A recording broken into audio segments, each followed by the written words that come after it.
Hello hello. चलिए my dear friends, can we start? So very good morning to all of you. I hope you are doing good. So friends, last lecture पे हम लोग क्या discuss कर रहे थे? हम डिस्कस कर रहे थे कि ऐसे कौन से कॉन्ट्रैक्ट्स है जिसके अंदर कंसिडरेशन नहीं है लेकिन फिर भी वो कॉन्ट्रैक्ट वैलिड है, इजंट इट? सब लोग मेरे साथ है? क्या हम साथ साथ है? पक्का? आज बीच बीच के लोग गायब हो गए लग रहा है। सैटरडे नाइट्स सुबह से आजू बाजू में जो भी लोग आज एब्सेंट है उनको बता देना कि प्लीज मिस मत करिएगा लेक्चर्स।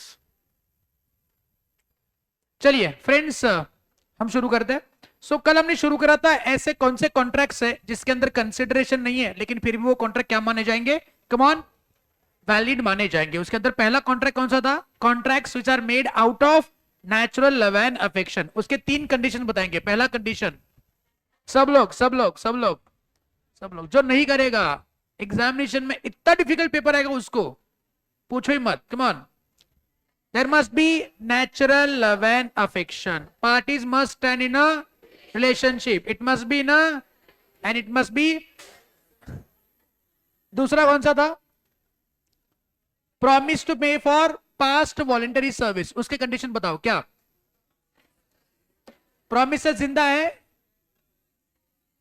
कंपेंसेट कर रहा है for the services receive voluntarily. Very good. और तीसरा, प्रॉमिस टू पे टाइम बार डेट। उसके तीन कंडीशन। पहला, वेरी गुड। और नेक्स्ट वन कौन सा था? एजेंसी है। कैसे एजेंसी में हम लोग रुके हुए थे, है ना? तो एजेंसी क्या है? अगर मान लो मैंने किसी पर्सन को एज ए एजेंट अपॉइंट करा है और उसने मुझको, बॉयज हो गया। अगर मान, दिख रहा है ना आपको? ये बेटा तेरा दरवाजा बंद कर दे प्यार से। हाँ प्यार से। कड़ी लगा दिया, कुंडी लगा दे।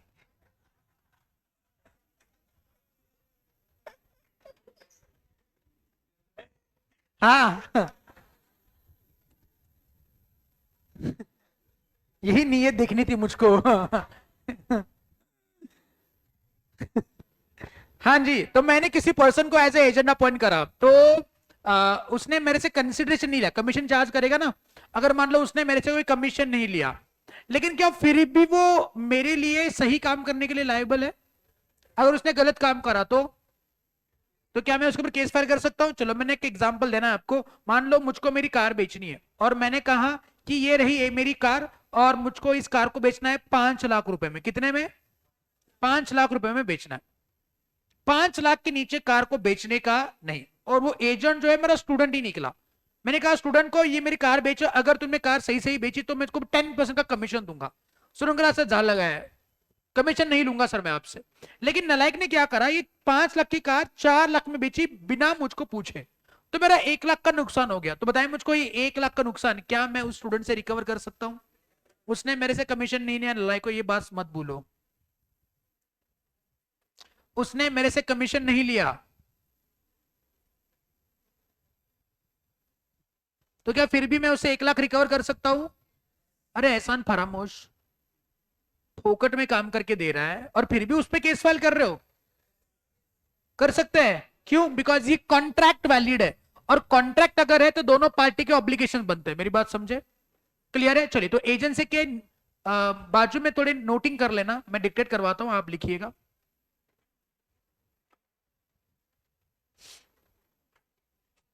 बचपन का कंपास है क्या? कब लिया है? 10th में लिया था? तो 10th में बचपन में ही होता है, और क्या होता है? 10th में बड़े होते हैं आप।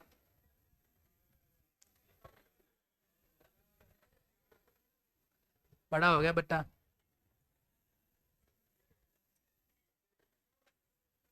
मैंने देखा हुआ है, कुछ लड़कियां होती है पेंसिल, ना पेंसिल 7 स्टैंडर्ड 8 स्टैंडर्ड की होती है, अभी भी यूज कर रही है। हाँ क्लास में मैंने देखा हुआ है। यहाँ पे भी कोई होगा लगता है, पेंसिल 7th 8th स्टैंडर्ड की, कंपास वगैरह 7th 8th स्टैंडर्ड का यूज कर रहे हैं। कोई है क्या यहाँ पे? किसके पास विंटेज चीजें? विंटेज बचपन की चीजें अभी भी है उसके पास है। और तू क्या हाथ ऊपर कर रहा है, तुमको क्या पता है? कोई ये क्या, बॉयज तो छोड़ दो, मतलब गर्ल्स को पूछ रहा, विंटेज चीज है, बहुत पुरानी चीज है आपके पास अभी भी है।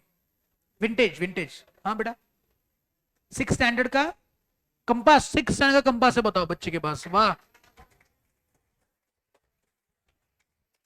शर्म करो, नालायक हो तुम। माँ बाप की कितने पैसे बचा रही है, तुमको तो एक हफ्ते में एक कंपास लगता है। हाँ, और किसी के पास और विंटेज, विंटेज विंटेज विंटेज नहीं है? कोई नहीं, अब एवरी ईयर न्यू थिंग्स।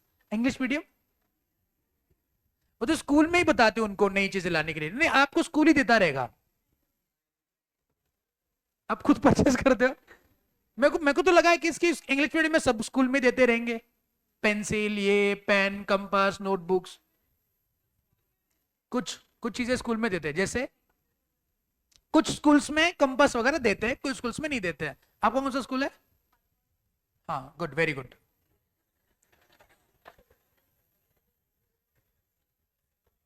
ऐसा नाम क्यों रखते हैं?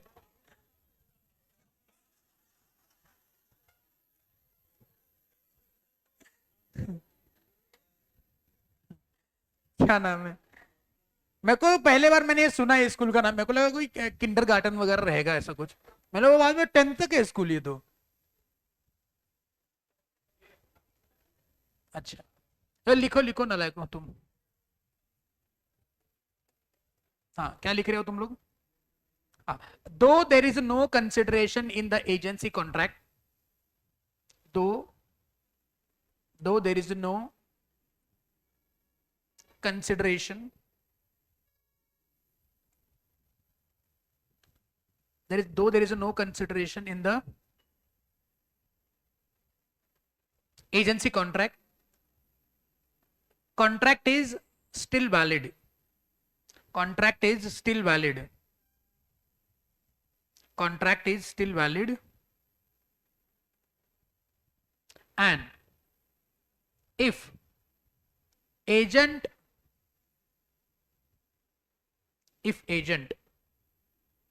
do not perform his obligation, if agent do not perform his obligation,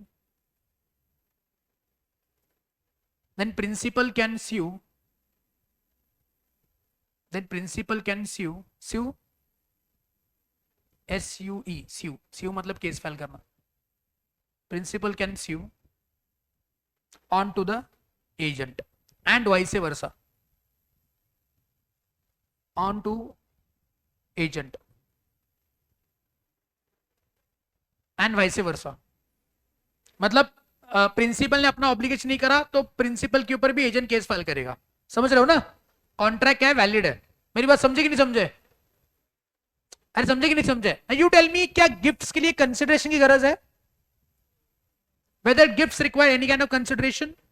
आप ऐसे देखते हो क्या कि आपके फ्रेंड ने आपके बर्थडे पे क्या गिफ्ट दिया था और उसी लिहाज से आप भी उस फ्रेंड के बर्थडे पे गिफ्ट करोगे? लड़कियों आप तो वैसे ही करते, आई नो दिस। बॉयज की बात करो, बॉयज तो सयाने होते हैं, उनमें कोई स्वार्थ नाम की, स्वार्थ, I am not, I can not से स्वार्थ, but they do not have that calculative approach.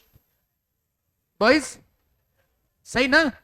Boys do not have calculative approach, girls के पास वो कैलकुलेटिव अप्रोच होता है। डोंट लाइक, नहीं नहीं ऐसा नहीं होता है। अरे ये तो 1-1 रुपए का हिसाब रखती, बताओ मैं तुमको, नहीं रखता है, झूठे सब लोग, झूठ बोल रहे, सब लोग झूठ। No, we were having the group ना, जिसके अंदर फीमेल फ्रेंड्स भी है, मेल फ्रेंड्स भी है, तो ग्रुप होता है ना, तो मान लो कोई फीमेल फ्रेंड्स है, वो कोई नाश्ता बिस्टा करने चले गए, तो उनके अंदर बहुत कैलकुलेशन होता है। मान लो अभी 10 रुपए नहीं है, 5 रुपए नहीं है, मान लो हमारे जमाने में 1-1 रुपए का हिसाब मैंने देखा हुआ है।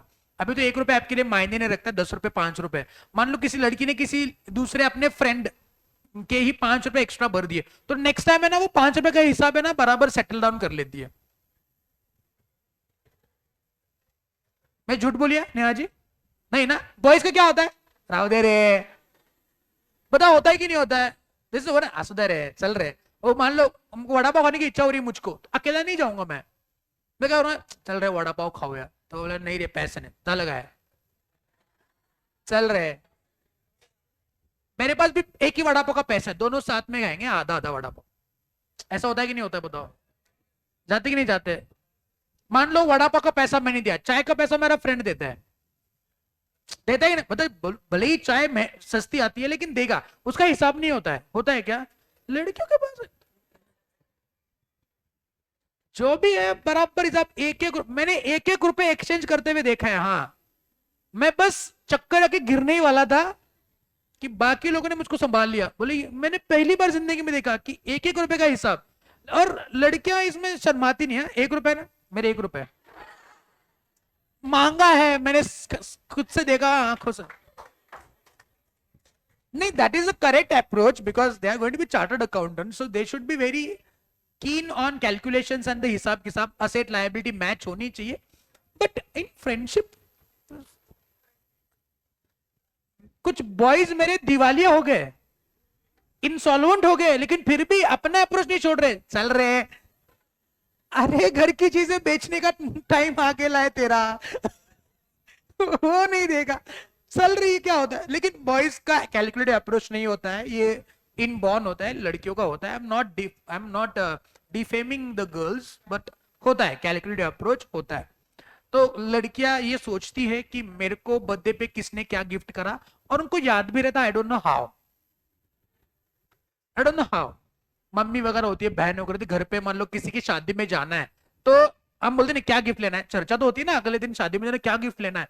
तो फिर मम्मी और बहन इनके बीच में चर्चा शुरू होती है, आपल्या वेळेला काय दिलं होतं। फिर हम बॉयज देखते कभी काय आले होते आपल्या घरी, हमको तो वो भी याद नहीं है, लेकिन उनको याद होता है आपल्या वेळेला हे दिलं होतं, साडीची किंमत केवढी होती, एकदम साध्यातली साडी दिली होती, आपण मग तसलंच घेऊया आता, बरोबर ना। आणि कुठली साडी, कुठला आहेर, कुठल्या पाहुण्यांनी कुठल्या कार्यक्रमाला दिला होता ते पण आठवतंय आपल्याला। तर हे पण अनेक कार्यक्रम होता, असला कार्यक्रम आपल्या घरी झालाय पडण्याच्या आधी। आणि कोण काय पाहुणे आले होते, बॉयज का पता है, किसी फंक्शन में चले जाते घर वालों के साथ, मम्मी पापा के साथ, तो मम्मी पापा इंट्रोड्यूस करवते हैं, बोले इकडे, अरे इकडे इकडे इकडे, अरे यांना ओळखलंस काय, तो बॉय बोलते नाही नाही पहले सोचते, एक्टिंग करते पहले, हाँ नहीं करते की नाही करते। अरे ते नाही का, ते तू एकदम लहान होतास त्यावेळी तुला चॉकलेट, तू रडत होतास, असं रडत होतास, हा नाही काहीच आठवलं नाही मला, मला काहीच आठवत नाही। बॉय जसा होता की नाही होता, लडकी काय सर बराबर याद, कुठल्या करमात कुणी यांना काय म्हटलं होतं, बदला, पुढच्या कार्यक्रमात बदला घेतल्याशिवाय राहणार। और उनको मौका भी मिल जाता है, बॉयज का अपमान झाला तरी असू दे रे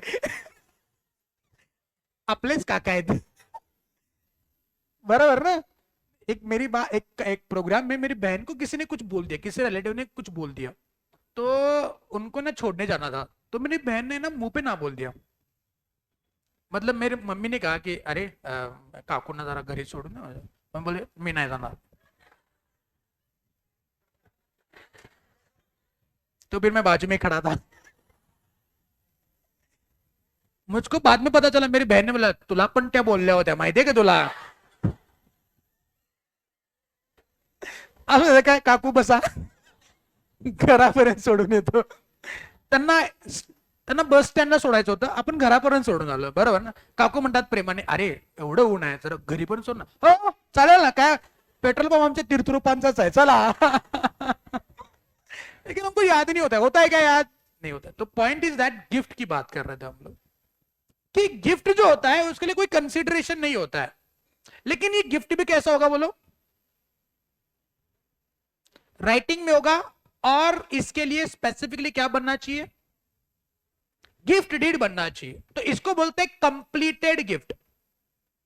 मैं हमेशा कहता हूं मुंह बोला गिफ्ट नहीं होता है, गिफ्ट देंगे तो प्रॉपरली राइटिंग में और गिफ्ट डीड करके देंगे। ये मैं बर्थडे गिफ्ट की बात नहीं कर रहा हूं, I am not talking about birthday gift. Gift होता है किसी एक रिलेटिव ने, किसी एक फ्रेंड ने, या किसी ने भी किसी को कुछ गिफ्ट करना है, तो गिफ्ट अगर आप कर रहे हो तो वो कंप्लीटेड गिफ्ट होना चाहिए, राइटिंग में होना चाहिए, गिफ्ट डीड बननी चाहिए, उसमें डोनर, डोनर मतलब कौन, जो गिफ्ट दे रहा है, और दूसरा होता है डोनी, धोनी नहीं, उसको बोलते हैं डोनी। डोनी मतलब जिसको गिफ्ट दिया जा रहा है, डोनर मतलब जो गिफ्ट दे रहा है। तो डोनर ने डोनी के साथ राइटिंग में गिफ्ट डीड बना करके कुछ गिफ्ट करने का कॉन्ट्रैक्ट कर लिया, तो वो कॉन्ट्रैक्ट वैलिड है। Even in this case donee has not given any kind of consideration to the donor. सही बात है, इसको बोलते क्या? Completed gift. तो गिफ्ट को किसी प्रकार के कंसिडरेशन की गरज नहीं होती है। तो लिखिए वहां पे, if donor enter the contract with the Downey, if donor enter the contract with the donee,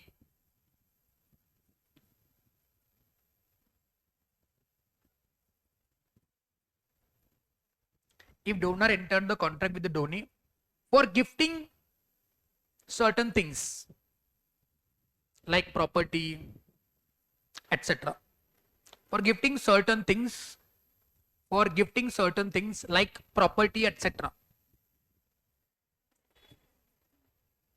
so even if, so even if there is no consideration from donee to donor, even if there is no consideration from donee to donor, from donee to donor, the contract is enforceable, the contract is enforceable। Okay, तो in that case अगर मान लो donor बाद में gift देने से मना कर रहा है, तो क्या डोनी केस फाइल कर सकता है? कर सकता है, यस। तो कई बार हमने देखा हुआ है कि ये जो बड़े बड़े फाउंडेशंस होते हैं, जो बड़े बड़े नॉन प्रॉफिट ऑर्गेनाइजेशंस होते हैं, एनजीओ होते हैं, तो इनको बड़े बड़े बिजनेसमैन जो है वो डोनेशन देते हैं, पैसे देते हैं, प्रॉपर्टी वगैरह देते हैं। तो इन दैट केस उनके बीच में जो बिजनेसमैन होता है वो लोग और वो जो एनजीओ है, जो भी ऑर्गेनाइजेशन है, उसके साथ एक कॉन्ट्रैक्ट बन जाता है, बिकॉज ये करोड़ों रुपए का गिफ्ट की बात होती है। और जो ऑर्गेनाइजेशन होती है वो उस करोड़ों रुपए के गिफ्ट पे उन्होंने अपना कुछ मन बना रहे थे कि ये पैसों से हम ये करेंगे, वो पैसे हम वो करेंगे। अगर वो पैसा नहीं मिलेगा तो वो ऑर्गेनाइजेशन तबाह हो जाएगी। तो इसीलिए वो जो ऑर्गेनाइजेशन है, एनजीओ वगैरह होते हैं, नॉन प्रॉफिट ऑर्गेनाइजेशंस, उनके और बिजनेसमैन के बीच में ये क्या बन जाता है? कॉन्ट्रैक्ट बन जाता है कि सर्टेन दिन पे इनको इतना इतना पैसा एज अ डोनेशन या एज अ गिफ्ट मिल जाएगा। सही बात है, क्लियर है, पक्का? चलिए नेक्स्ट वन आता है bailment. Have you ever heard about this term bailment? सुना है? क्या होता है बेलमेंट बेटा? बेल, बेल क्या होता है? अरेस्ट होते हैं तो उनको बेल पे छुड़ाते हैं, उसका इसका कोई संबंध नहीं है वैसे। बेल, बेल अलग बात है, वो अरेस्ट पे मिल जाती है, टेम्पररी जमानत बोलते हैं उसको। तो बेलमेंट क्या होता है, बात सुनेंगे। बेलमेंट ये हम लोग सी इंटरमीडिएट में, माइट भी आपके सिलेबस में नहीं रहेगा सी इंटर में, लेकिन आज सी इंटर के सिलेबस में स्पेशल कॉन्ट्रैक्ट्स के अंदर आता है, सी इंटर में पढ़ाते हैं हम इसको। तो बेलमेंट क्या चीज होती है? अब लेडीज लोग आप बताएंगे, आपके पास ज्वेलरी वगैरह तो होगी, अभी शादी ब्याह का माहौल चल रहा है, अप्रैल मई जून, तो शादी में जाना है, घर की बहुत घर की शादी है, तो वो ज्वेलरी वगैरह जो होती है थोड़ी बहुत खराब हो गई है या फिर कुछ हो गया, तो उसको पॉलिशिंग पर्पज के लिए आप उसको सुनार के पास देते हो, इजंट इट? तो मान लेते हैं कि एक कोई भी एक ज्वेलरी है, ज्वेलरी ज्वेलरी ज्वेलरी,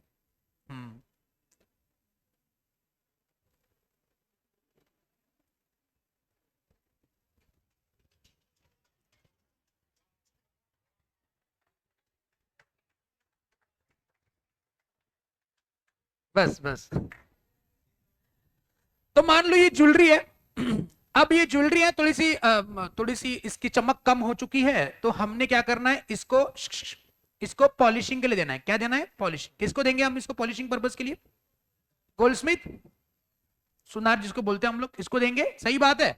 तो आपने ये ज्वेलरी उसी सुनार से खरीदी हुई है या फिर फ्रीक्वेंटली आप उसके पास आपका आना जाना रहता है कि सोना वगैरह खरीदी करना है, ये करना है, वो करना, तो आप इसके उसके पास ही जाते हो, तो आपने ये ज्वेलरी उसके पास दे दिया, ठीक है। तो आपने बोला कि ये अंकल ये ज्वेलरी है, ये अगले हफ्ते हमको पॉलिश करके चाहिए, बिकॉज अगले हफ्ते हमारे घर में शादी है। ठीक है, दे देंगे। आपने बोला कितना पैसा? तो सुनार बोला कि आप तो हमारे पास हमेशा आते हो, फ्रीक्वेंट कस्टमर हो, हमारे रेगुलर कस्टमर हो, तो हम आपसे ये पॉलिशिंग का पैसा नहीं लेंगे, फोकट में, फोकट में पॉलिशिंग करके देंगे। क्या सुनार साहब ऐसा बोल सकते हैं? कभी कभार बोल देते, फोकट में काम कर देते हैं, सही की गलत? तो आपने बोला हाँ हाँ ठीक है ठीक है, हाँ करके आप आ गए। अभी हंसना तो है ना कि रोएंगे फिर? तो मतलब आ गए। मान लो नेहा जी की ज्वेलरी है और उन्होंने पॉलिशिंग के लिए दे दिया, और नेहा जी ने बोला कि मैं मंडे को आऊंगी लेने के लिए। बोला ठीक है ठीक है। तो मंडे को नेहा जी वो ज्वेलरी जो है लेने के लिए चली गई। तो मंडे को जाके देखा तो इसके अंदर है ना एक ऐसा हीरा लगा हुआ था, पहले लगा हुआ था, दिख रहा ना आपको, ये दिख रहा है नहीं दिख रहा नालायक को, अभी हीरा गायब है। अब दिखा, पहले था अब नहीं है, ये इधर पड़ा हुआ है ऐसे, टूट गया,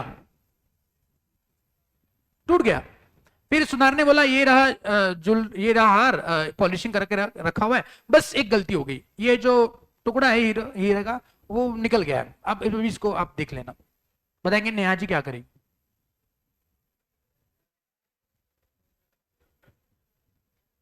नेहा जी उस गोल्समेथ का गला दबाएगी?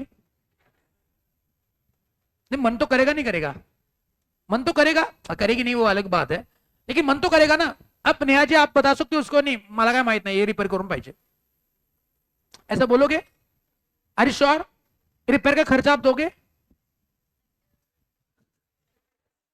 नहीं दोगे? नहीं देगी ना नेहा जी, क्यों नहीं देगी? गलती किसकी है? लेकिन नेहा जी से उसने पैसे भी तो नहीं लिए थे पॉलिशिंग के, पैसे लिए थे क्या नेहा जी से? तो एक तो फोकट में पॉलिश करके दे रहे हैं, उसमें से गलती से मिस्टेक हो गई और टुकड़ा गिर गया, और वापस नेहा जी उसको उसको ही डांट रही है, क्या अक्कल भी कलाएगा ना, ऐसा करते क्या ऐसा करते, उसको ही डांट रही है। बताओ, और बोल रही है ऊपर से ये रिपेयर करके देना, खर्चा पानी मैं नहीं दूंगी। हाँ सही किया कि गलत किया देवसेना? ना गलत किया नालायक को, क्योंकि तुम्हारा भी एग्जाम्पल आएगा, रुको अभी बताता हूं फिर गलत क्या है सही क्या है। बताओ मुझको, क्या नेहा जी उस सुनार के ऊपर केस फाइल कर सकती है कि मुझको ये रिपेयर करके दे दो, अगर सुनार मना कर रहा है? अरे श्योर? चलो वो टूटा हुआ नहीं है उनके पास ही है, कहां गया? अरे हार ही गायब कर दिया है क्या? किधर गए? है इधर ही है, है तो ये हार है। अब नेहा जी मंडे को जाने वाली है ना वो हार लेने के लिए, संडे को और एक फंक्शन था, उस फंक्शन में नेहा जी चली गई, कोई एक रिसेप्शन का फंक्शन है कहीं पे चली गई, और उसने ना सेम हार उसी सुनार की बीवी के गले में देख ली, पता नहीं कैसे, और इनको बराबर पता चल जाता है, हाँ डिजाइन विजाइन एकदम परफेक्ट, हमको समझता नहीं क्या है। वो साड़ियों की दुकान में चले गए, हर साड़ी एक जैसी लगती है, बस कलर अलग लगता है, इनको बराबर स्पॉट ऑन डिफरेंस पता होता है कि ये क्या डिफरेंस है। अगर मान लो इसके अंदर थोड़ा ये भी हो चुका है, इधर इधर को जैसा डिजाइन है, इधर को डिजाइन, अरे डिफरेंस है, हम बोले सेम ही तो है, लेकिन इनको बराबर पता चल जाता है, और सिमिलर डिजाइन भी होगा तो पता चलता है कि हमारा कि इनका है। तो नेहा जी ने थोड़ा सा बारीकी से देखा, अरे ये तो मेरा हार है। बताओ, क्या नेहा जी और सुनार की बीवी के बीच में झगड़ा होगा कि नहीं होगा? उधर ही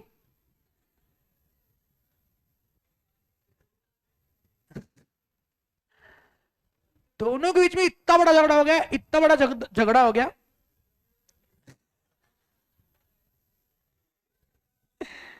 सब प्लेट भी ठेके मारे एक दूसरे को। बता, यू टेल मी, सुनार ने सही किया कि गलत किया? गलत किया। अरे श्योर? पक्का? क्यों?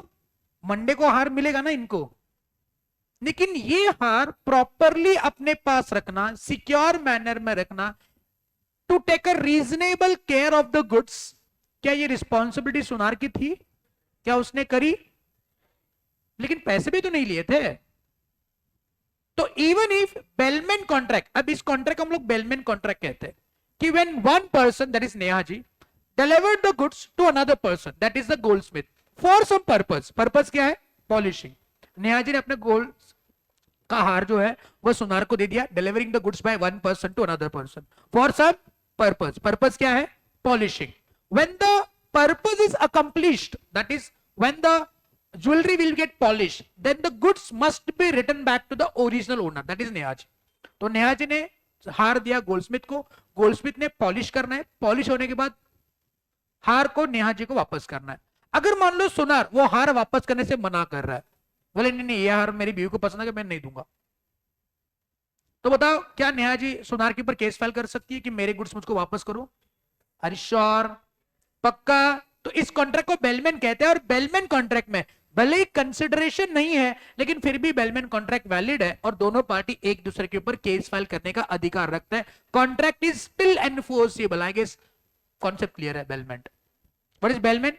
when one person delivered the another person the goods for some purpose, when the purpose is accomplished the goods must be returned back to the original owner. अब आप ज्वेलरी का एग्जांपल ले लो, आप क्लोथ्स का example ले लो. मान लो आपने clothes किसी ड्राई क्लीनर को दे दिए ड्राई क्लीनिंग पर्पस के लिए, और ड्राई क्लीनर वाले में गुड्स को ड्राई क्लीन तो करा, इतना ड्राई क्लीनिंग करा, इतना ड्राई क्लीनिंग करा कि अभी आप कपड़े ही नहीं पहचान पा रहे हो, पूरे फटे पड़े कपड़े.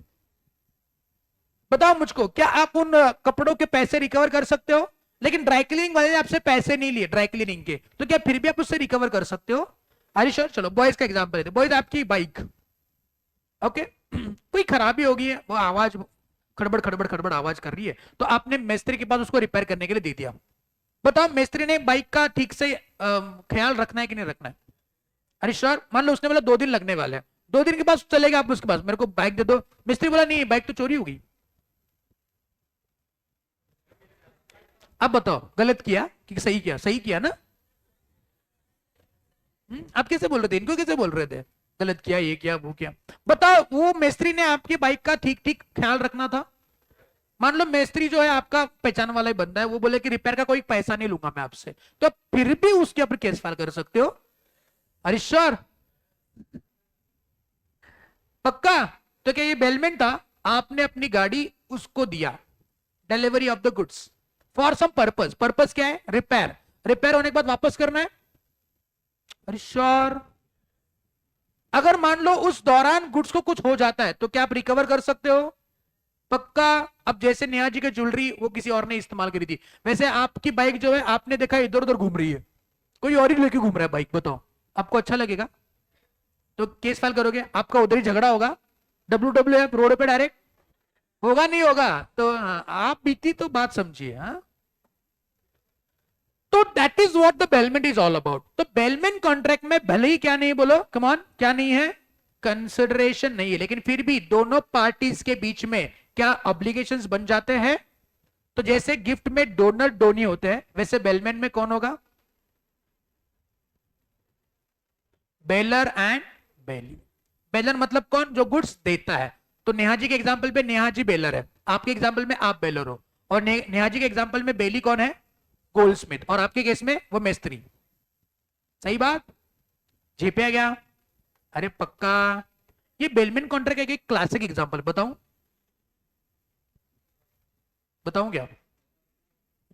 या आरती जी? आरती जी तो ये आरती जी के नेबर में ना एक अंकल आंटी रहते हैं, उनके 2 छोटे छोटे बच्चे, एक लड़का एक लड़की, छोटे छोटे बच्चे एकदम, मतलब 4-5 साल के छोटे छोटे बच्चे 2. तो उनको ना अंकल आंटी को ना कई फंक्शन में जाना था. बच्चे बड़े तुम्हारे जैसे, मतलब एकदम नालायक. तो फंक्शन में लेके जाएंगे तो फंक्शन अटेंड नहीं कर पाएंगे और बहुत हल्ला मचाएंगे. तो आरती जी के नेबर ने बताया आरती जी को, आरती जी वैसे आप फाउंडेशन का क्लास हो चुका है, अभी घर पे पढ़ाई करोगे, तो थोड़ा इनका ना एक 2-3 घंटे के लिए अपने पास रखो, हम थोड़ा फंक्शन होके आते हैं. तो आरती बोले हाँ रखो रखो, ये भाई ये बस. तो बोला कि मैं तो पढ़ाई करूंगी, ये तो बैठ जाएंगे टीवी भी लगा के देंगे, उनको खिलाएंगे पिलाएंगे, कुछ भी हो जाएगा काम. तो नेबर अंकल आंटी चले गए, आरती जी इधर. बच्चे तो घर में. आरती जी की मम्मी ने उसको बोला था कि घर का सब सफाई वगैरह करके रख. आरती जी की मम्मी भी बाहर गई हुई है, तो घर की सफाई करके रखना. तो आरती ने बोला है एड़े चल ले गए, चल लादी पुसन रख सके चल. तो बच्चा बोल रहे उसको कुछ समझ भी नहीं आ रहा है, दीदी बोल रही तो सुनना पड़ेगा. तो बच्चा है ना रोते रोते सब ऐसा फर्श वगैरह साफ कर रहा है, ऐसा लादी पुछतो है, तो बड़ी बेरहम, किसी की बात नहीं सुनती वो. हाँ बता रहा. उसके बाद आरती जी की मम्मी ने आरती जी को कुछ सामान लाने के लिए भी बोला हुआ था कि बाजार से सामान लेके आना, चिट्ठी पिट्टी लिख के रखा. तो वो लगे तो छोटे बच्चे को ना हाथ में पैसे दिए, चिट्ठी दिया, चल सामान लेके चल.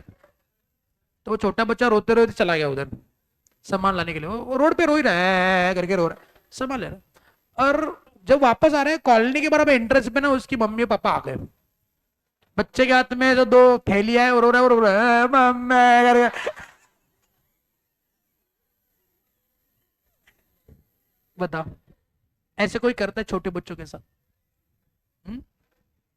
करता है कैसे कोई छोटे बच्चों को? गलत किया देवसेना, ऐसे नहीं करते छोटे बच्चों के साथ। बताओ, ये जो नेबर के अंकल आंटी थे उन्होंने बेलमैन पे गुड्स को छोड़ा था।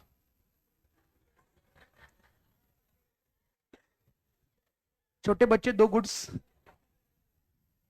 क्या पर्पस था कि हम जाके आएंगे प्रोग्राम, आप उस समय तक उसको संभाल के रखना। बेलमैन पे गुड्स को रखा था, she has to take a reasonable care of the goods ना। लिया, ख्याल रखा। हे तर लादी पुसायला लावलंय, काम बाजारात सामान आणायला सांगितलं, चुकीचं केलं ना। इसका भुगतान देना पड़ेगा अभी, केस फाइल हो सकता है। वही तो बात कर रहा था मैं।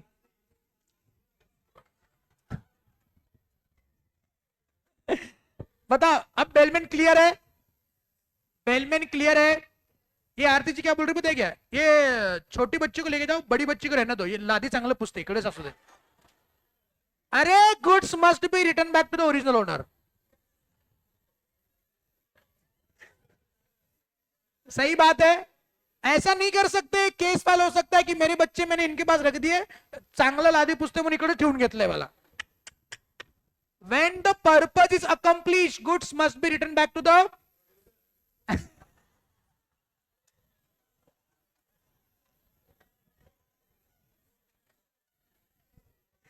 वाह,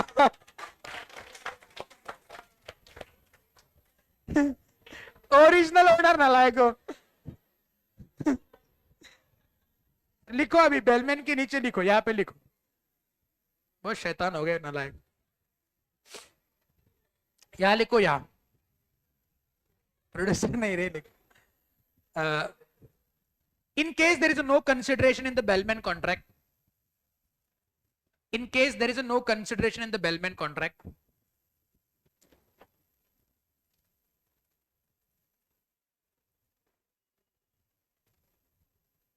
in case there is a no consideration लिखा ना आपने, no consideration in the bellman contract, the bailor and bailey, the bailor and bailey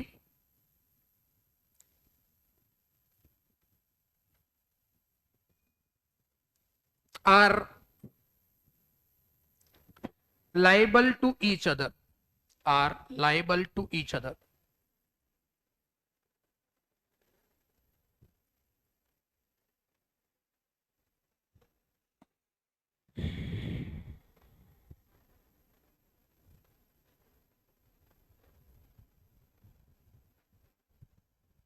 okay. नीचे एक एग्जांपल आ रहा है, थोड़ा सा कंफ्यूजिंग वाला एग्जांपल है, पढ़ते हैं। Mister A hands over the keys of his godown to mister Y. Mister A ने उसकी गोडाउन की चाबी वाई को दे दी। As mister Y had deposited his goods in the same, Y ने अपने कुछ गुड्स जो है वो उस गोडाउन में रखने हैं, इसलिए वाई ने एक्स का कोई गोडाउन भाड़े पे वगैरह लिया रहेगा। Mister Y gets the possession of the godown, Y को उस गोडाउन का पोजेशन मिलेगा बट नॉट द ओनरशिप, उसको उस गोडाउन का ओनरशिप नहीं मिल रहा है। As soon as Mr. Y lifts the goods from the godown, जैसे ही Y अपने गुड्स उस गोडाउन से उठाएगा, Y ने उस गोडाउन की चाबी भी X को वापस कर देनी, because he is not the owner of the goods, he got the possession of the goods for some purpose।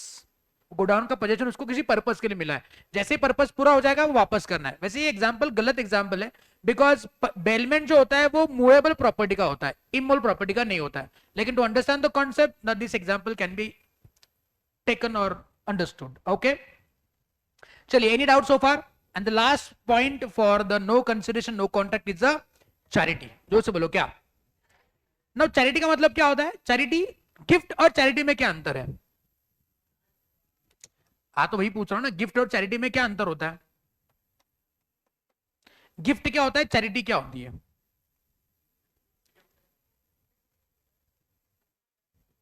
Gift क्या होता है, चैरिटी क्या होती है? हाँ जी,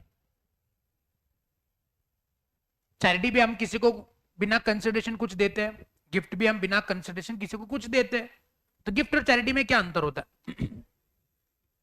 हाँ जी, ओके, और वेरी गुड। तो चैरिटी जो होती है वो सोशल कॉज के लिए होती है, सोशल वर्क के लिए होती है। सोशल वर्क कितना करना है? सोशल तेवढंच.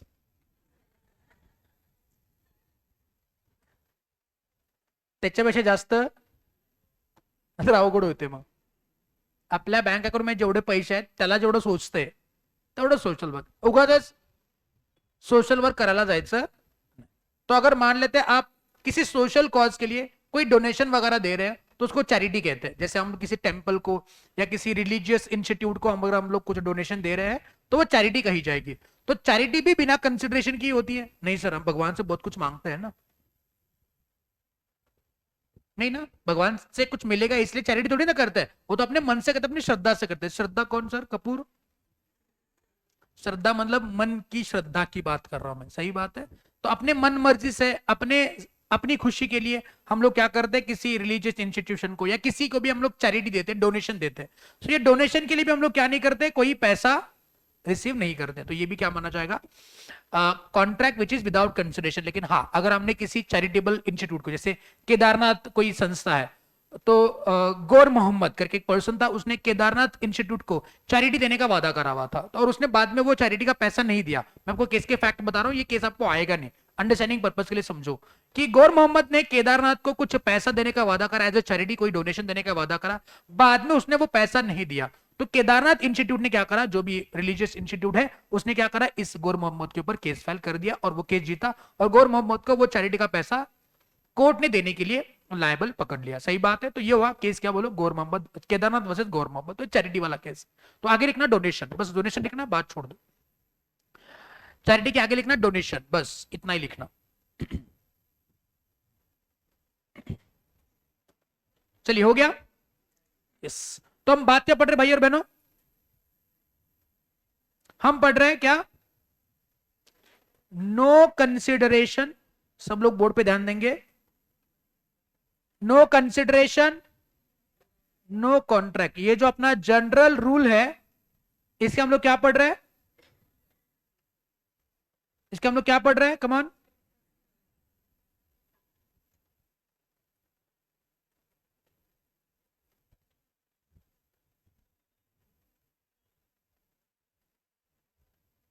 इसके पढ़ रहे हैं हम लोग एक्सेप्शंस, इजंट इट. तो पहला एक्सेप्शन क्या है बताओ,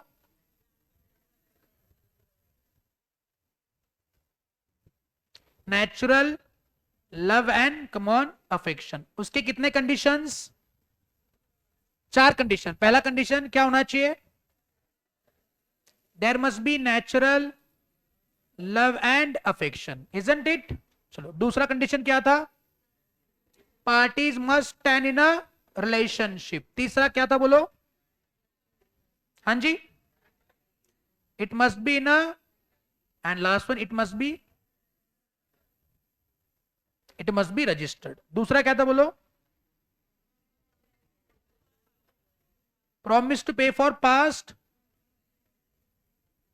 वॉलंटरी सर्विसेज. बताएंगे कंडीशंस, कंडीशन बताओ, वो नेमोनिक छोड़ो, कंडीशन बताओ. टाइगर जिंदा है तो क्या होना चाहिए, promiser must be in existence. इसका मतलब क्या है, टाइगर जिंदा है. दूसरा, टाइगर क्या कर रहा है, कॉम्पेंसेट कर रहा है, किस चीज का, सर्विसेज रिसीव्ड, और वो भी कैसी बोलो, सही बात है, क्लियर.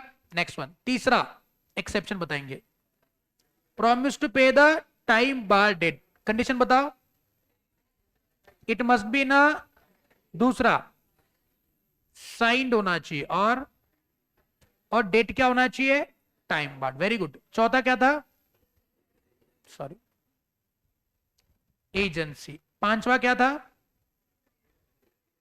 हाँ जी, completed gift. Sixth one, bailment. और सेवेंथ वन, चैरिटी. एग्जामिनेशन में होलसेल सवाल आ सकता है या रिटेल सवाल आ सकता है. रिटेल सवाल आएगा तो these are the eligible candidate for retail questions, this one and this one. Okay, wholesale आएगा तो फिर सातों पॉइंट आपने लिख देना है. Any doubt so far? No. चलिए काम करेंगे, चिट्ठी है, चिट्ठी पे लिखो, बुक में लिखो फटाफट. विजिबल ना, विजिबल ना।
चलिए हो गया तो आगे बढ़े।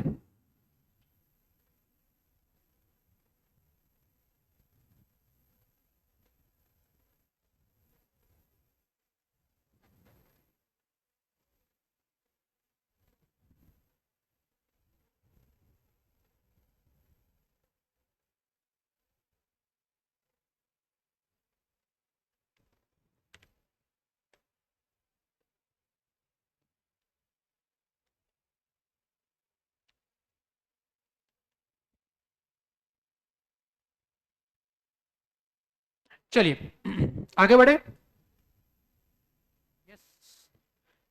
Can we move further? चलिए सो फ्रेंड्स, इस चैप्टर के अंदर, इस यूनिट के अंदर बस अभी एक ही पॉइंट बचा हुआ है, and that is a suit by a third party to the contract.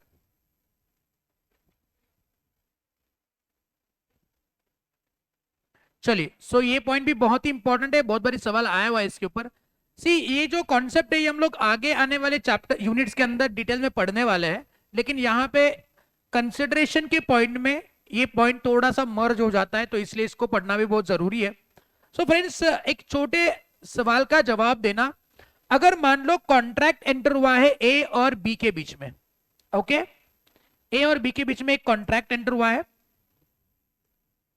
अगर ए या फिर बी कोई भी अगर अपने इस कॉन्ट्रैक्ट को परफॉर्म नहीं करता है, ए और बी दोनों में से कोई भी कॉन्ट्रैक्ट को ब्रेक कर लेता है, तो यू टेल मी, क्या ए बी के ऊपर केस फाइल कर सकता है अगर बी ने ब्रीच कर लिया? अगर ए ने ब्रीच कर लिया तो क्या बी ए के ऊपर केस फाइल कर सकता है? क्या सी जो कॉन्ट्रैक्ट की पार्टी नहीं है, कोई थर्ड पार्टी है, इस कॉन्ट्रैक्ट के लिए सी क्या है बोलो? Third party. क्या ये सी ए या बी के ऊपर केस फाइल कर सकता है? हाँ कि ना? अरे श्योर? तो यही तो अपना प्रोविजन है कि कोई भी स्ट्रेंजर, कौन बोलो? स्ट्रेंजर माने कोई भी थर्ड पार्टी, कॉन्ट्रैक्टिंग पार्टीज के ऊपर केस फाइल नहीं कर सकता। Only the parties to the contract can file case on each other in case of breach of contract. तो पॉइंट क्या निकल करके आता है? In case of a breach of contract, only the parties to the contract can file case on each other, no third party can file case on the parties of the contract. इसको हम लोग कहते हैं privity of contract. क्या कहते हैं? जोर से बोलो, क्या कहते हैं इसको? Privity, privity to contract. और ये प्रीविटी क्या कहता है भाई और बहनों? यस, ये प्रीविटी क्या कहता है बताओगे आज? That only parties to the contract can file case on, come on, each other in case of breach of contract। सही बात है, ये पहला प्रिंसिपल। दूसरा प्रिंसिपल क्या कहता है? नो थर्ड पार्टी, और I can say stranger, can file case on parties to contract। हमारे एग्जांपल में can A file case on B, can B file case on A, can C file case on A or B? So C cannot file case on A or B either, as he is what? Third party और stranger. ये point clear है? बताओ, simple logic है, simple logic है। लेकिन लेकिन लेकिन बात समझो, लेकिन क्या सी ए या बी के लिए कंसिडरेशन पे कर सकता है? हो गया? क्या चाहिए बच्चे? ध्यान दो। क्या सी ए या बी के लिए कंसिडरेशन पे कर सकता है? Are you sure? वाई? अगर वो केस फाइल ना करने का कोई अधिकार नहीं रखता है तो कंसिडरेशन क्यों पे करे? चलिए एक छोटा एग्जांपल देते हैं। ए ने बी को अपनी कार बेचनी है, बदले में बी ने ए को 1 लाख रुपए देने हैं। अब कंसिडरेशन बी ने नहीं, सी ने दिया, तो सी पेड 1 लाख रुपए to A, but A refuses to supply car to, refuses to deliver car to B. Can C file case on A?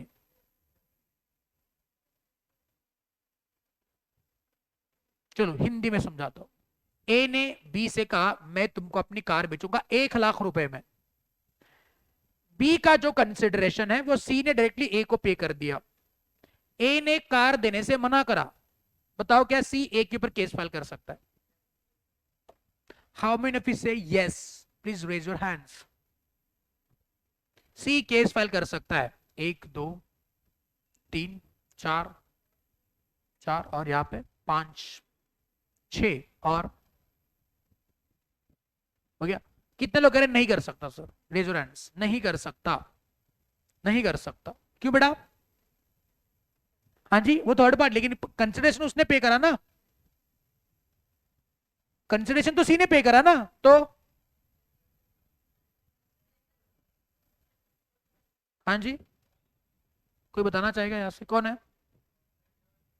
Contract ए और बी के बीच में हुआ है, तो सी थर्ड पार्टी केस फाइल नहीं कर सकता, लेकिन सी से कंसिडरेशन चलता है।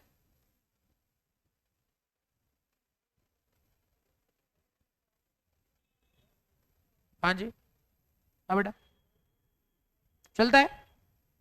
मतलब सी ने कंसिडरेशन दिया तो चलता है, लेकिन वो केस फाइल नहीं करेगा। मतलब जो पैसा लेंगे उसको अधिकार नहीं देंगे। अजीब लोग हैं यार ये लॉ कहता है।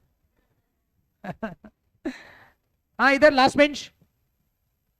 हाँ, क्या नाम है आपका बेटा? श्रुति का, बताओ।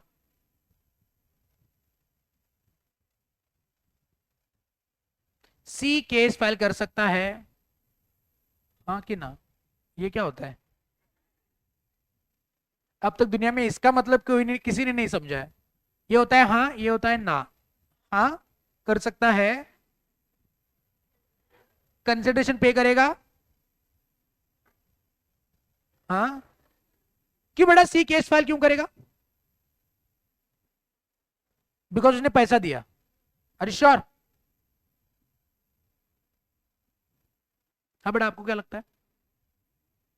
केस फाइल नहीं करेगा, क्यों? हाँ, तो पैसा भी दे देना है ना, फिर सी से पैसा क्यों लिया? अरे हमने पढ़ा था कंसिडरेशन में, डेफिनेशन को कितना कितना हमने डिटेल में समझा कंसिडरेशन के डेफिनेशन को। चलो एक बार कंसिडरेशन के डेफिनेशन को रिवाइज करते हैं। बताओ।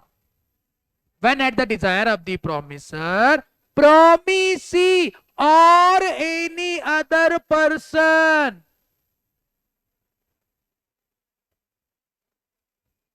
सीखा था नहीं सीखा था? तो कंसिडरेशन कोई और पे कर सकता है, सी पे कर सकता है, डी कर सकता है, ई कर सकता है, एफ, कोई भी कर सकता है। अरे श्योर? लेकिन प्रीवीटी क्या कहता है? कंसिडरेशन चाहे जो भी पे करे, ऑब्लिगेशंस को एनफोर्स करना है तो बस पार्टीज ही करेंगे। मेरी बात समझो, लॉजिकल है। अरे बी केस फाइल नहीं करना चाहता है, सी को तुमको क्या प्रॉब्लम है? सी केस फाइल नहीं करना चाहता है, लेकिन सॉरी बी केस फाइल नहीं करना चाहता है, सी बोलता है नहीं नहीं केस फाइल करना है, मैं केस फाइल करूंगा। नहीं अरे तुमको तुमको राइट ही नहीं है। सी बोला मैंने पैसा दिया, तुम्हारी गलती। सही की गलत? तो पॉइंट निकल करके आता है, सुनिए, कौन सा कलर लू? 1 2 3 4 5, ये वाला ग्रे कलर, ये वाला दिखेगा नहीं, ये ब्लू वन, रेनबो कलर, ये कलर चाहिए। हाँ चलो ये लेते हैं, बाद में ऑरेंज लेते हैं बेटा। अभी दिखेगा क्या देखो, आई एम नॉट श्योर, पहली बार यूज कर रहा हूँ मैं ये कलर।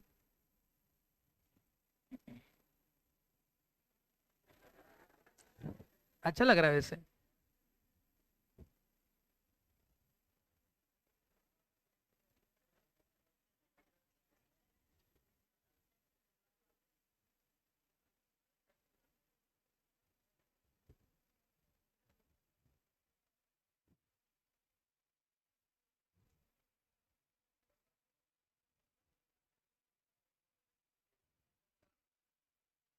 बताओ मैंने सही लिखा कि गलत लिखा?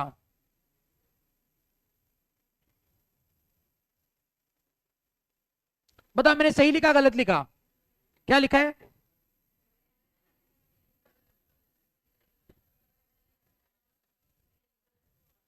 इसका मतलब थर्ड पार्टी कंसिडरेशन पे कर सकता है, लेकिन थर्ड पार्टी कॉन्ट्रैक्ट नहीं करना, लायक को थर्ड पार्टी केस फाइल नहीं कर सकता, कॉन्ट्रैक्ट नहीं कर सकता। कुछ भी जो मुंह को है वो बक्के जा रहे हैं नालायक। थर्ड, लिखता हूं रुको।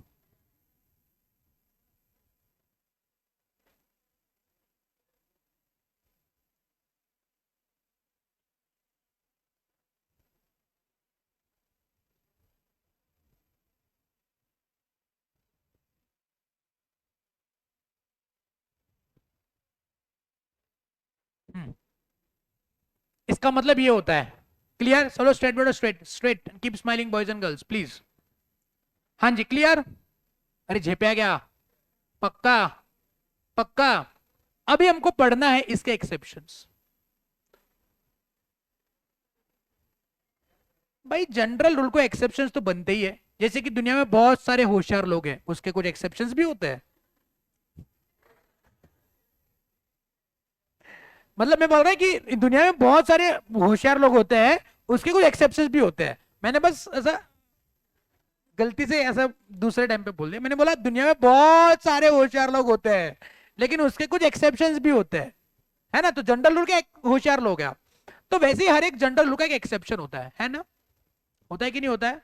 तो अभी हम लोग एक्सेप्शन क्या पढ़ रहे पता है?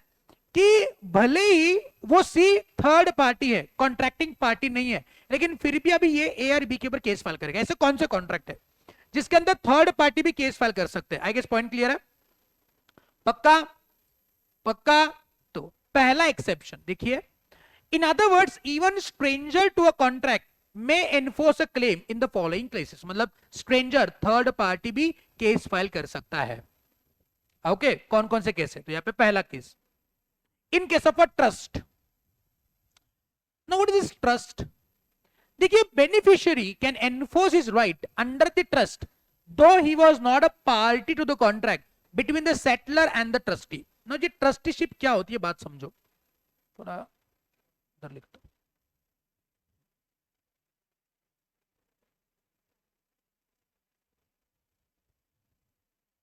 ट्रस्ट क्या चीज होती है? यहां पे है अपने मुकेश भाई, मोटा भाई, हाँ जी, मोटा भाई के पास रिलायंस इंडस्ट्रीज लिमिटेड के कुछ शेयर्स है। अब इनमें से कुछ शेयर्स वो अपने बेटे के नाम पे ट्रांसफर करना चाहता है। बेटे का नाम क्या है? अनंत अंबानी या आकाश अंबानी, जो भी है, उसको देना चाहते हैं। लेकिन इमेजिन करो, अनंत अंबानी आकाश अंबानी अभी तक माइनर है। क्या है? क्या है? माइनर है। लेकिन वो शेयर तो देना चाहते हैं, अभी देना चाहते हैं। तो मुकेश भाई ने क्या करा, सुनिए बात को, मुकेश भाई ने करा, ये जो शेयर्स है, ये शेयर्स किसी एक पर्सन के नाम पे ट्रांसफर कर लिए। उनका नाम है रतन टाटा। और ये shares Ratan Tata as a trustee hold करेंगे। देखो, मैंने आपको सी इंटर का एक प्रोविजन पढ़ा दिया वैसे। तो रतन टाटा मुकेश भाई के शेयर्स अपने नाम पे एज अ ट्रस्टी रखेंगे on behalf of Anant Ambani. जैसे ही माइनर मेजर हो जाएगा, ये शेयर्स रतन टाटा जी के नाम से ट्रांसफर होके किसके हो जाएंगे? अनंत अंबानी के हो जाएंगे। तो कॉन्ट्रैक्ट किसके बीच में हुआ है? मुकेश भाई और रतन टाटा के बीच में। क्या? कि ये शेयर्स आप अपने नाम पे एज अ ट्रस्टी होल्ड करिए। ट्रस्टी एक क्या बोलते हैं उसको, विश्वास का एक कॉन्ट्रैक्ट होता है, ट्रस्टीशिप का कॉन्ट्रैक्ट होता है कि आपके गुड्स मेरे पास रहेंगे अमानत के तौर पे, और जैसे ही काम पूरा हो जाएगा ये अमानत हम आपको वापस कर देंगे। ट्रस्टीशिप, सही बात है, ट्रस्टीशिप। जैसे ही अनंत अंबानी मेजर हो जाएगा, ये शेयर्स रतन टाटा के नाम से कहां पे ट्रांसफर हो जाएंगे? अनंत अंबानी के नाम पे ट्रांसफर होंगे। तो यू टेल मी, ट्रस्टी का कॉन्ट्रैक्ट हुआ किसके बीच में? ट्रस्ट कॉन्ट्रैक्ट किसके बीच में हुआ है? मुकेश अंबानी एंड रतन टाटा। अब अनंत अंबानी का बर्थडे आ गया, happy birthday, 18th birthday. Okay, cake खाने के लिए मत जाना। अनंत अंबानी का 18th बर्थडे आ गया। बताएंगे क्या आज रतन टाटा जी ने अनंत अंबानी को वो शेयर्स ट्रांसफर कर लेने हैं? रतन टाटा जी की नीयत खराब हो गई।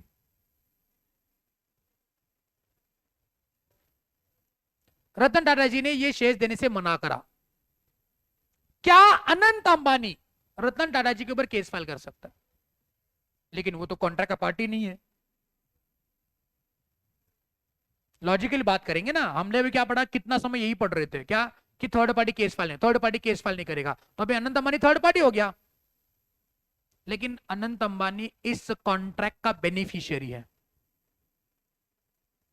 उसके लिए ही कॉन्ट्रैक्ट एंटर करा था, भले ही वो कॉन्ट्रैक्ट का पार्टी नहीं। आप मेरी बात समझ रहे हो? तो आज Anant Ambani even if contract के लिए थर्ड पार्टी है, लेकिन फिर भी वो केस फाइल कर सकता है on the party to the contract, that is Ratan Tata. सही बात है? अरे क्लियर है? तो यहां पे मैं लिख सकता हूं, now if Ratan Tata refuses to transfer the shares to Anant Ambani, though Anant Ambani is third party to the contract between, बोलो ना, Mukesh Ambani and Ratan Tata, as he is beneficiary, he can enforce the contract on Ratan Tata, that is the party to the contract. I guess point clear? तो point यहां पे ये याद रखने लायक है कि अगर कोई थर्ड पार्टी उस कॉन्ट्रैक्ट का बेनिफिशियरी है, क्या है, तो वो क्या कर सकता है, थर्ड पार्टी के ऊपर कॉन्ट्रैक्ट एनफोर्स कर सकता है। जी प्या? तो पहला एक्सेप्शन क्या, बोलो, इन case of a trust, in case of a trust. बाजू में इधर लिखना क्या, मुकेश अंबानी, ये तो लिखना है बाद में हमने, लेकिन यहां पे लिख दो मुकेश अंबानी रतन टाटा ट्रस्ट एंड अनंत अंबानी, इतना ही लिख दो बस। ये RTMA याद रहेगा ना, क्या इसके लिए भी कुछ नोटिंग करवाना पड़ेगा? बाद में जब प्रिपरेशन करेंगे खुद से फोटो खींच खींच के मुझको व्हाट्सएप पे डालने का नहीं, सर ये क्या था। हाँ, ऐसे बहुत नालायक लोगों के स्क्रीनशॉट्स में ग्रुप पे शेयर कर सकता हूँ, कुछ भी पढ़ते फोटो डाल खींच के, sir explain this, sir explain this, sir explain this. अरे क्या वही काम धंधे मेरे को? क्लास में जब पढ़ा दो ध्यान नहीं होता। हाँ, कॉन्सेप्ट क्लैरिटी नहीं है तो मैं बता सकता हूँ, लेकिन हर एक बात पढ़ रहे बच्चे घर पे जब जाते हैं ना, कुछ भी पढ़ते, आज दिन भर 10 पन्ने पढ़े, 10 पन्ने नहीं समझे, फोटो खींच के डाल देते, sir explain this, sir even this, sir even this also. नहीं हो सकता भाई। जो क्लासरूम में लर्निंग हो सकता है, मैं आपके डाउट सॉल्व कर सकता हूं, रीलर्निंग नहीं करवा सकता ना बाद में, तो इसलिए क्लास में ही लर्निंग कर लो। इसके बाद भी कुछ डाउट्स है, अभी ऐसा नहीं होगा कि पूरा पढ़ाऊंगा पूरा समझेगा। 100% में से 70% हो सकता है कि लर्न हो जाए, 30% में डाउट आ सकता है। 100% ही फोटो खींच करके भेजोगे तो कैसा होगा, है ना? तो क्लास में क्या होता है, अभी जोक्स बिक्स पे ध्यान देते हैं अब सब लोग, कॉन्सेप्ट पे ध्यान देते हो नहीं, वे बाद में फोटो खींच के भेज देते हैं मुझको। मैं एंटरटेन नहीं करूंगा, बता रहा हूं। हाँ, डाउट चाहे 1000 पूछो, मैं क्लियर करूंगा, लेकिन एक्सप्लेन दिस, इसका जवाब नहीं मिलेगा, एक्सप्लेनेशन नहीं मिल सकता है। सही बात है? उसके लिए फिर वापस बैच ज्वाइन करना। हाँ, फीस मत दो, लेकिन वापस बैच ज्वाइन करो, फिर पूरा बैच, फिर अगला एग्जाम देने का। अगर कॉन्सेप्ट ही क्लियर नहीं है तो, मतलब कुछ भी नहीं समझा है तो, ओके। तो क्लास के अंदर जो भी एग्जांपल्स आ रहे हैं, जो भी एग्जांपल दे रहा हूं, जो भी एक्सप्लेनेशन दे रहा हूं, try to learn it here itself. घर पे बस रिवीजन करना है, री लर्निंग नहीं करना है। और मैं बैच खत्म होने के बाद री लर्निंग तो बिल्कुल नहीं करवाऊंगा। जो कॉन्सेप्ट में क्लास में एक एक घंटा पढ़ाता हूं, वो मैं तुमको फोन पे कैसे समझाऊं? पॉसिबल है ना? मेरे को पॉसिबल है ना, आपको समझना पॉसिबल है। जो घंटा भर क्लास में नहीं समझा, वो 2 मिनट में कैसे समझाऊं मैं इंसान हूं, और इंसान की कुछ लिमिटेशंस होता है कि नहीं, बताओ? हाँ, अगर मेरा नाम रजनीकांत होता तो बात अलग होती, तो मैं आके 2 मिनट के अंदर आपके घर पे आके पढ़ा के निकल आता। इच्छा है मेरी कि मैं पढ़ाऊं सबको, सबके कॉन्सेप्ट क्लियर करवाऊं, even if class got over, मैं आपको प्रॉपरली दिल से समझाऊं, लेकिन लिमिटेशंस है, इसलिए नहीं कर सकता हूं मैं। तो ये मेरी दरख्वास्त है आप सब लोगों से कि क्लास में जो भी बातें हो रही है, जो भी एग्जाम्पल्स आ रहे हैं, उसको यहीं पे लर्न कर लेना। डाउट है तो यही क्लास खत्म होने के बाद पूछे, सर ये मुझको नहीं समझा, प्लीज एक्सप्लेन करो। क्योंकि अभी जो टेम्पो हमारा जनरेट हुआ ना, ये बाद में फोन पे नहीं हो सकता। समझे कि नहीं समझे? क्लियर है? चलिए बताएंगे ये point clear in case of trust. आगे बढ़ सकते हैं। नेक्स्ट वन, नेक्स्ट आता है in case of family settlement. Example देखो क्या लिखा है। Two brothers X and Y agreed to pay an allowance of 20,000 to the mother on the partition of joint properties। तो वैसे ना हो, लेकिन दो भाई है, दो भाई पार्टीशन कर रहे, प्रॉपर्टीज का पार्टीशन कर रहे हैं, लेकिन माँ बाप का पार्टीशन कैसे करोगे?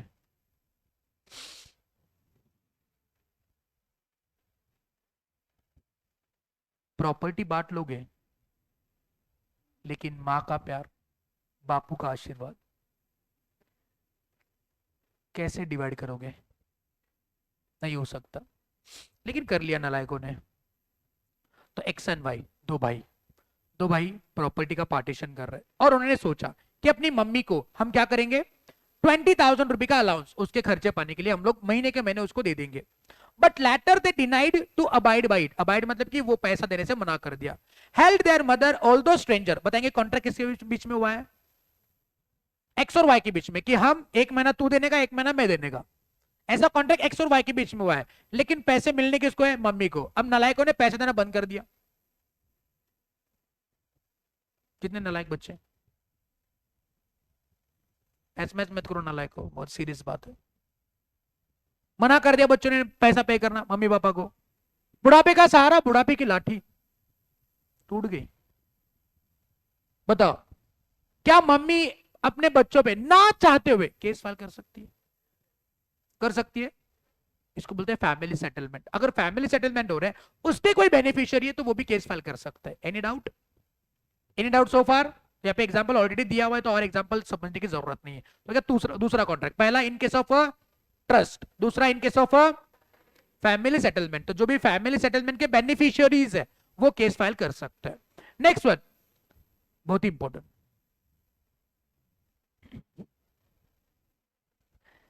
इन case of a certain marriage contracts और अरेंजमेंट। एग्जांपल देखो, mister X wife deserted him for ill treating her. वाह, उसको घर पे सही सही ट्रीटमेंट नहीं मिल रहा है, उसको जो भी इज्जत मिलनी चाहिए घर पे नहीं मिल रही है, शर्म आनी चाहिए।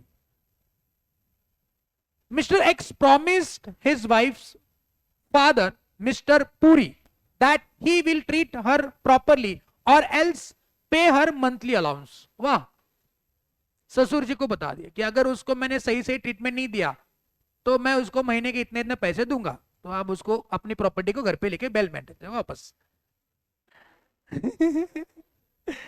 बट ये बोलने के बाद भी नालायक ने क्या करा? She was again ill treated by her husband. गलत किया। Held she has all the right to sue Mr. X against the contract made between X and Mr. Puri। तो उसके पापा, जो वो लड़की थी, उसके पापा और उसके हस्बैंड के बीच में जो कॉन्ट्रैक्ट हुआ था कि अगर ये हस्बैंड इसको सही ट्रीट नहीं करेगा तो उसको इतना इतना पैसा देगा, तो उसने अगर सही ट्रीट नहीं करा तो यस टू नॉट पे। नाउ भले ही ये जो लड़की है वो इस कॉन्ट्रैक्ट के लिए स्ट्रेंजर है, but she is a beneficiary, she can file case. सही बात है। तो इन case of a certain marriage contract और सेटलमेंट, सही बात। तो पहला कॉन्ट्रैक्ट क्या था? इन केस ऑफ अ ट्रस्ट, दूसरा इन केस ऑफ अ, और तीसरा इन case of a marriage settlement, ये मैरिज कॉन्ट्रैक्ट। आगे बढ़ सकते हैं। Next one, in case of assignment of the contract. Now what is assignment of the contract? सुनिए बात को, असाइनमेंट क्या होता है?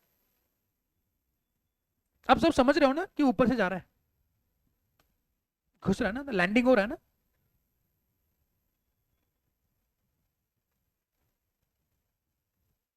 असाइनमेंट ना, असाइनमेंट का मतलब होता है when someone has given a right to someone else.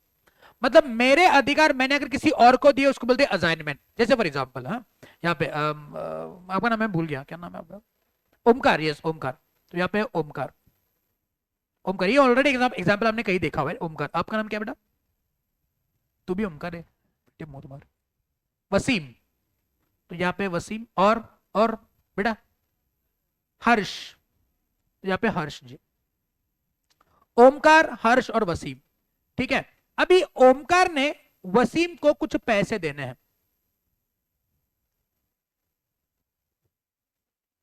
Omkar ने वसीम को 10,000 रुपए देने हैं, ठीक है। तो Wasim is having right to recover the amount from Omkar. वहीं पे वसीम ने हर्ष को 10,000 रुपए देने हैं।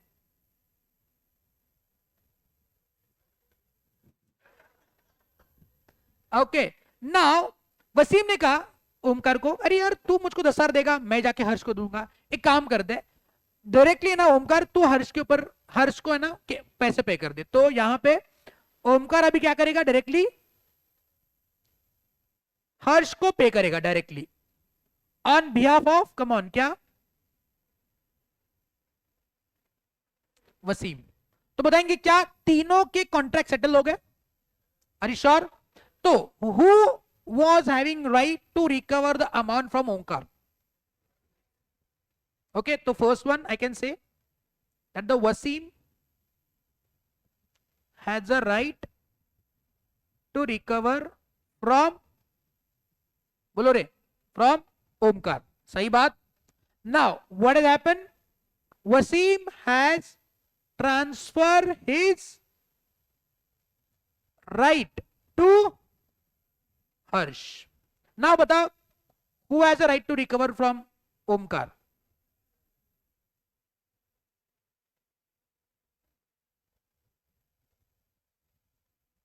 From Omkar.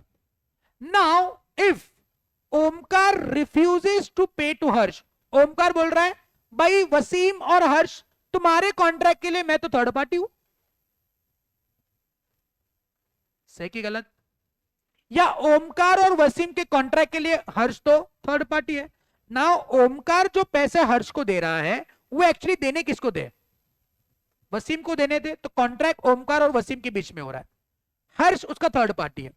ओमकार बोला मैं पैसा दूंगा तो वसीम को ही दूंगा, तुमको नहीं दूंगा। अब जो मना कर रहा है, क्या हर्ष वसीम से मिले हुए राइट के ऊपर या राइट का इस्तेमाल करके ओमकार पे केस फाइल कर सकते कि मेरे को पैसे दे? लेकिन हर्ष क्या हो गया बोलो यहां पे? Harsh is a third party, but third party has got assign the right from the Wasim. उसको बोलते इन केस ऑफ असाइनमेंट। तो यहां पे क्या हो गया बोलो? असाइनमेंट ऑफ राइट फ्रॉम, बोलो रे, वसीम। वसीम का क्या राइट था? To recover from Omkar. अब ये जो राइट है वो वसीम ने हर्ष को असाइन करा हुआ है, तो असाइन कर लिया तो उसके पास वो हक आ गया कि वो पार्टीज टू द कॉन्ट्रैक्ट के ऊपर केस फाइल करे। Any doubt so far? Point clear? Any doubt? Are you sure? Next one, नेक्स्ट आता है एक्नॉलेजमेंट और एस्टोपल। एग्जांपल देखो, if L gives to M ₹20,000, L ने एम को 20,000 दिए, to be given to N, किसको देने हैं? एन को देना है। एल ने कहा एम से ये रहे 20,000, एन को दे। एम ने एन को इन्फॉर्म करा कि भैया देख तुम्हारे जो पैसे है वो मेरे पास है। एम ने एन को कहा तुम्हारे पैसे मेरे पास है, बट उसके बाद एम ने रिफ्यूज करा पैसे पे करने से। नाउ यू टेल मी, क्या एन एम के ऊपर केस फाइल कर सकता है? पैसे रिकवर करने किससे थे? एल से। वैसे ये कॉन्ट्रैक्ट कैसे हुआ है? एल और एन के बीच में। सही बात है? सही बात है ना?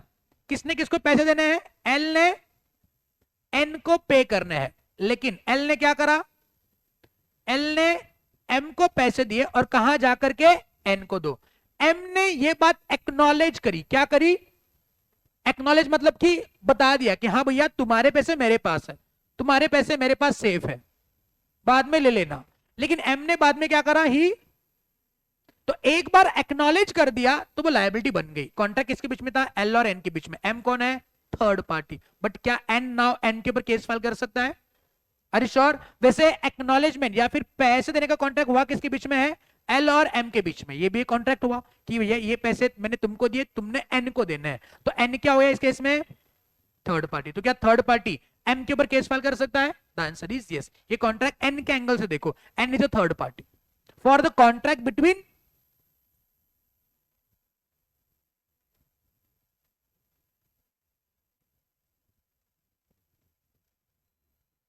सही बात।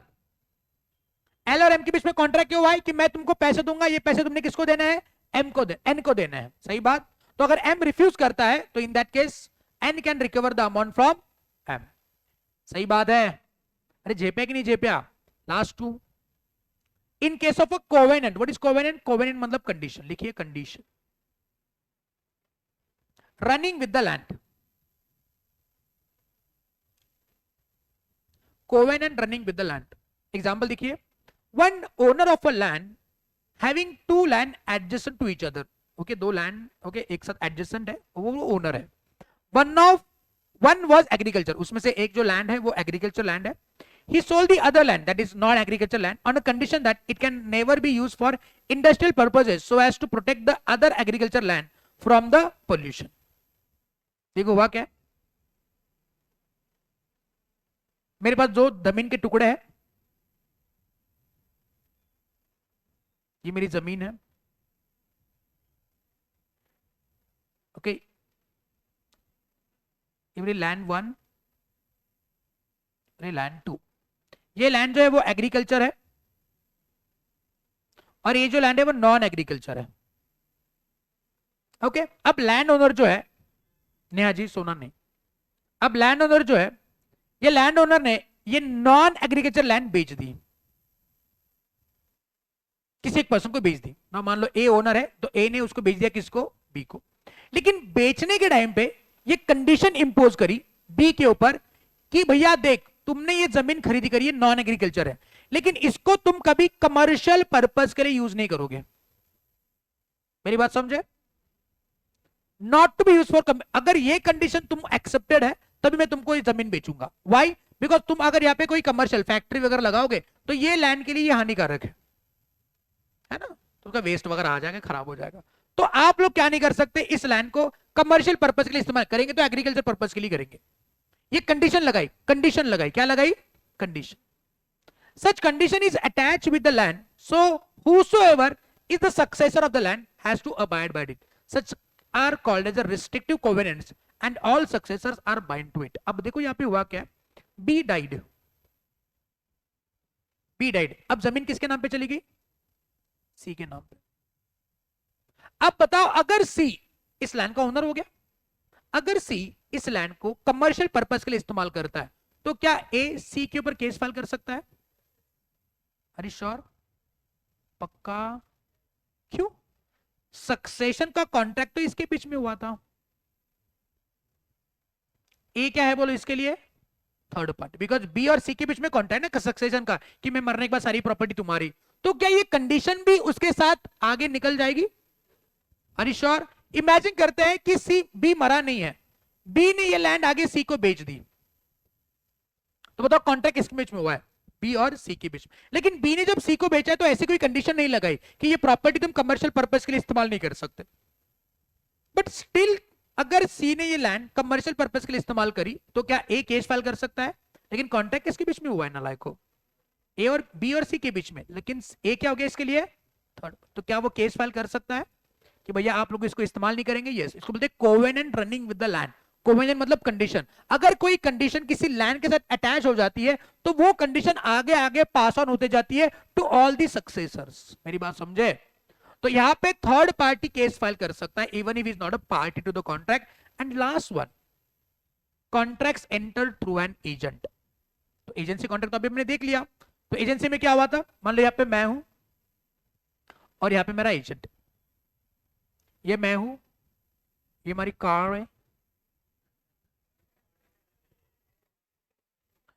तो ये मैं हूं, ये मेरा एजेंट है और ये मेरी कार, ओके। और मैंने अपनी कार को क्या करना है मैंने अपनी कार को बेचना है, तो मैंने इस एजेंट को अपॉइंट करा। अब एजेंट ने क्या करा? कोई एक कस्टमर ढूंढ के लाया, बोला कि ये कार रही, इसको बेचना है। समझे बात को? तो ना you tell me, actually contract हुआ किसके बीच में? एजेंट बस एक मिडलमैन है, कॉन्ट्रैक्ट हुआ है मेरे और कस्टमर के बीच में, जो एजेंट ने एंटर करवाया है। मैं कस्टमर से कभी मिला नहीं, मेरे को पैसे मिलने से मतलब है। मैंने बोला एजेंट को ये रही मेरी कार, मेरे को पैसे दे दो, ये कार किसको बेचना है उसको बेचो भाई, मैंने कस्टमर का थोबड़ा भी नहीं देखना है, मेरे को नहीं देखना है प्रॉब्लम, मेरे को टाइम ही नहीं है देखने का, कार बेचो पैसे दे दो, बात खत्म। सही बात है? तो यू टेल मी, अगर एजेंट ने कोई कॉन्ट्रैक्ट एंटर करवाया है तो क्या कस्टमर को मेरे ऊपर केस फाइल करने का कोई अधिकार बनता है? अगर मान लो एजेंट ने कॉन्ट्रैक्ट एंटर करवा लिया, कस्टमर ने एजेंट को पैसे भी दिए, पेड द मनी, बट मैंने कार देने से मना कर दिया, बताएंगे क्या कस्टमर मेरे पर केस फाइल कर सकता है? Can customer file case on me? लेकिन कस्टमर थर्ड पार्टी हो गया, मेरे और एजेंट के बीच में कॉन्ट्रैक्ट हुआ है, but again he is a beneficiary ना, so we can file case because contract enter हुआ है मेरे और कस्टमर के बीच में, जो एजेंट ने करवाया है। मेरी बात समझे? तो कस्टमर मेरे पर केस फाइल कर सकता है कि आप मेरे को कार देने के लिए लायबल हो। तो खत्म हो गई यहाँ पे बात कि क्या स्ट्रेंजर भी कॉन्ट्रैक्टिंग पार्टीज के ऊपर केस फाइल कर सकता है। ओके, फटाफट रिवाइज करते हैं, लिखने का काम आप लोग नेक्स्ट लेक्चर पे करेंगे। ओके, तो अभी हमने क्या पढ़ा भैया और बहनों? कहाँ गया, कहाँ गया, अरे कहाँ गया, मैंने लिखा हुआ, हाँ है, यस। तो पॉइंट ये है कि बताएंगे क्या किसी कॉन्ट्रैक्ट के लिए कोई थर्ड पार्टी हो सकता है? मतलब हाँ क्या, हाँ नलायको, मेरे को पता है भूख लगा आपको, लेकिन क्या कोई थर्ड पार्टी कॉन्ट्रैक्टिंग पार्टीज के ऊपर केस फाइल कर सकता है? लेकिन क्या थर्ड पार्टी कंसिडरेशन पे कर सकता है? अभी हम लोग क्या देख रहे हैं, एक्सेप्शन देख रहे हैं। क्या एक्सेप्शन? कि थर्ड पार्टी भले ही कॉन्ट्रैक्टिंग का पार्टी नहीं है, लेकिन क्या कॉन्ट्रैक्टिंग पार्टी के ऊपर केस फाइल कर सकता है? यस। तो पहला कॉन्ट्रैक्ट कौन सा था बोलो? इन केस ऑफ ट्रस्ट, याद है मुकेश अंबानी। दूसरा इन केस ऑफ फैमिली सेटलमेंट, याद है वो जो मम्मी थी, पैसा पे करना था। उसके बाद याद है वो लड़की जिसको उसका पति बहुत परेशान कर रहा था। Next one in case of assignment of contract, याद है तुमको? ओमकार, वसीम और next one acknowledgement instrument, L ने एन को पैसे देने थे, उसने एम को दिए, याद है? नेक्स्ट वन याद है वो लैंड जिसके ऊपर कंडीशन था, वो एग्रीकल्चर पर्पस के लिए इस्तेमाल नहीं करना है। ओके, एंड लास्ट वन कौन सा था बोलो? एजेंट, याद है? मैं, मेरा एजेंट, मेरी कार, ये मैं हूं, ये मेरा एजेंट है, ये मेरी कार है, और यहाँ पे चलिए। Thank you so much for joining today session. Next section में मिलेंगे, तब ये सारे नोटिंग आपको करना है, ठीक है? चलिए, thank you so much, bye bye and have a nice weekend.